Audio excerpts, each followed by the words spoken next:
Bueno, pues hemos podido ver mediante estas pequeñas pruebas, hemos observado que cotidianamente estamos rodeados de campos electromagnéticos que evidentemente no nos damos cuenta y no lo podemos ver, pero están ahí. Entonces, bueno, podemos sacar algunas conclusiones. Eh, los campos magnéticos no es lo mismo el campo eléctrico que el campo magnético. La conjunción de ambos es el campo electromagnético y hay un espectro que es lo que abarca todo el rango de los campos electromagnéticos, de radiofrecuencias incluso, que empieza con la red eléctrica a 50 hercios. Bueno, estos serían las bajas frecuencias y hay hay que diferenciar básicamente el ratio del espectro electromagnético que está considerado como no ionizante, que sería esta parte que tengo aquí dibujada, y esta otra, que esta sí que está ya comprobada, verificada y certificada, que es ionizante y que rompen los enlaces moleculares y dañan, en este caso, las células, ¿vale? Este es el rango del espectro que sobre el papel no es ionizante, ¿vale? Tenemos frecuencias de hercios, de megahercios, que sería más o menos la radio, televisión. También tenemos la frecuencia de gigahercios, la telefonía móvil, los microondas en gigahercios. Eh, Aquí también tenemos gigahercios, que esto sería los infrarrojos, las telecomunicaciones por satélite, y aquí tenemos la luz visible, ¿vale? Y luego ya entraríamos dentro de los infrarrojos y ya los rayos UVA, que de aquí en adelante ya es cuando empiezan ya los rayos X y los rayos gamma, que estos están verificados que son ionizantes. ¿Cómo distinguimos? Pues el campo eléctrico se distingue del campo magnético, porque si bien los dos forman el campo electromagnético y están estrechamente ligados, no tienen por qué ser lo mismo ni lo son. El campo eléctrico lo produce la diferencia de potencial que existe entre ambos puntos, ¿vale? Una diferencia de potencial, un voltaje, una tensión.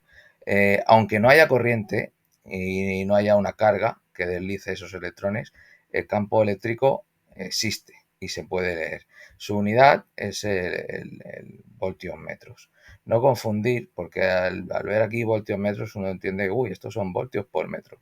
No, esto es una unidad cuadrática que además es una unidad de intensidad. Se nos hace raro ver voltios leyendo intensidades, pero esta unidad, voltios por metro, es una unidad de intensidad del campo eléctrico, ¿vale? La unidad del campo magnético se lee en teslas, ¿vale? Y el campo magnético pues se origina por las corrientes que circulan por los conductores, ¿vale? Eh, ¿Para que haya un campo magnético tiene que haber un campo eléctrico? Sí, porque para que circule una corriente pues tiene que haber una tensión, ¿vale? Entonces un campo magnético conlleva un campo eléctrico, pero un campo eléctrico no conlleva un campo magnético, como hemos podido ver con el buscapolos de inducción. Detecta el campo eléctrico y con la pinza amperimétrica, por ejemplo, no detectaría el campo eléctrico. La pinza amperimétrica mide el campo magnético, que es el flujo de corriente que es capaz de leer esa pinza, ¿vale? Entonces usaríamos la pinza amperimétrica para medir campos magnéticos y el buscapolos de inducción para el campo eléctrico, ¿vale? Sí que es cierto que ahora estas pinzas nuevas, casi todas llevan el botón de no contact, que detectan la tensión sin contacto, ¿vale? Eso es un sensor igual que este, que llevan aquí en la punta. Entonces estas pinzas así pues son capaces de medir el campo eléctrico aunque no haya intensidad que circule por el conductor, y también abrazando el conductor pues te pueden medir pues evidentemente como siempre el campo magnético, ¿vale? A grosso modo esto es un resumen grande. Pensamos que no nos afectan, los estudios dicen que no son ionizantes incluso hasta los rayos UVA, en según qué medida nos dé de potencia.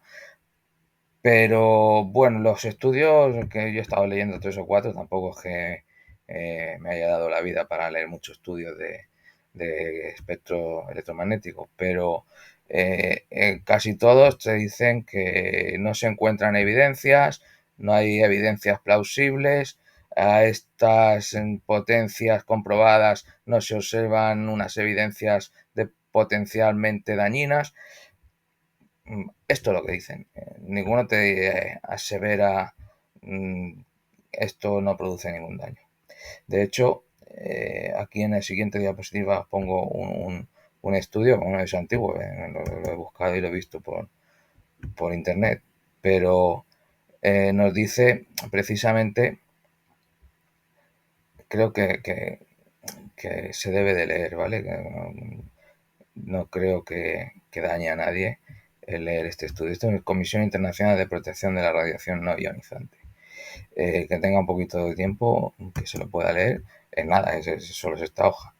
Pero yo, para resumir, voy a decir que este párrafo final dice que frente a esta duda es recomendable aplicar el principio de evitación prudente, que aconseja reducir las exposiciones a los campos magnéticos que puedan ser evitadas con mínimas inversiones de dinero y esfuerzo, sobre todo en el caso de niños y mujeres embarazadas. Como medida práctica recomendamos un nivel de acción de 0,3 microtesla. Todos estos niveles de 0,3, cualquiera de los electrodomésticos que hemos mirado los supera.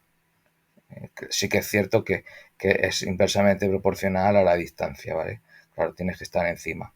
Pero yo, por ejemplo, en mi cocina hay el típico triángulo de trabajo, que es nevera, cocina, vitrocerámica y microondas. Por ejemplo, es un triángulo de trabajo que yo lo tengo en 1,5 metros, en 2 metros. Entonces ahí estás cercado por adelante, por detrás y por derecha y por izquierda, rodeado de campos electromagnéticos. Conclusión, si se pueden evitar, se puede poner un magnetotérmico, un desconectador cercano, que puedas desconectar la vitro y solo ponerla en marcha cuando vayas a hacer uso de ella. A mi modo de ver, sí. Y a partir de estas conclusiones creo que es conveniente tenerlo en cuenta, sobre todo si hay niños y demás. Pues nada, esto es lo que quería ver. Yo no voy a descubrir nada hoy, ni el fuego ni el agua. Esto está todo estudiado, pero nadie te asegura 100% que con los años no pueda ser perjudicial. Con lo cual ahí lo dejo, y si queréis comentar y aportar vuestra opinión, se valorará con agradecimiento. Pues nada, es esto. Muchísimas gracias y un saludo a todos.